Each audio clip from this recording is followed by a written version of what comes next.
I want to give an experience about which has led me into this kind of work with people and why I found it beneficial. When I was very young at school, I was very shy and retiring, and I kind of hated any kind of attention, and I was, quite introverted, and I particularly didn't like looking stupid and drawing attention that way. My peers, other children at school, and especially grammar school, picked up on this and so kind of went for it and exploited it all. Not all of them, but so this was a cause of quite a lot of suffering and embarrassment and pain for me.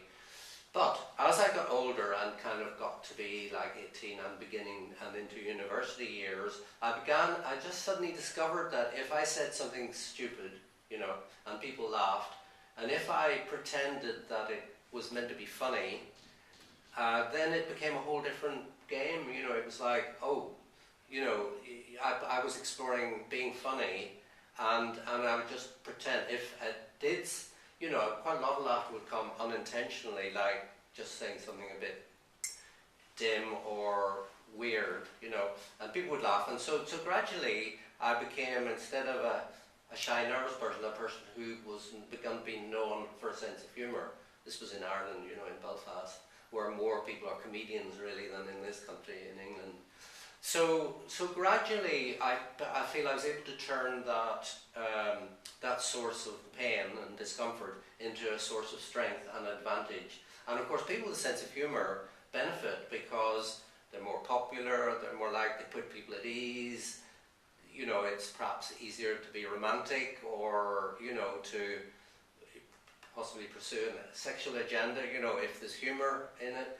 And so it was a big change for me over, maybe 10 years to in my confidence in the way I presented myself to other people in society and in any situation.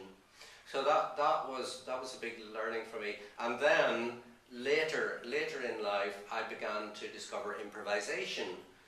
And I went to improvisation classes with the WEA in Brighton, and it was so exciting, and it was all about being in the moment and not knowing what's going to happen next, and kind of working with that. And it was it was scary, but it was exciting and very, very creative, and it was about being in the moment and being yourself. And we'll talk about that later on in the session. But that was another very valuable tool for my personal development, to be less about worrying about what had just happened and less about worrying about what's going to happen next, to be able to be in the moment, much of the time, and to kind of to be yourself and your unique qualities. So that was a big learning thing for me. So those are the two things that I feel have helped me about presentation.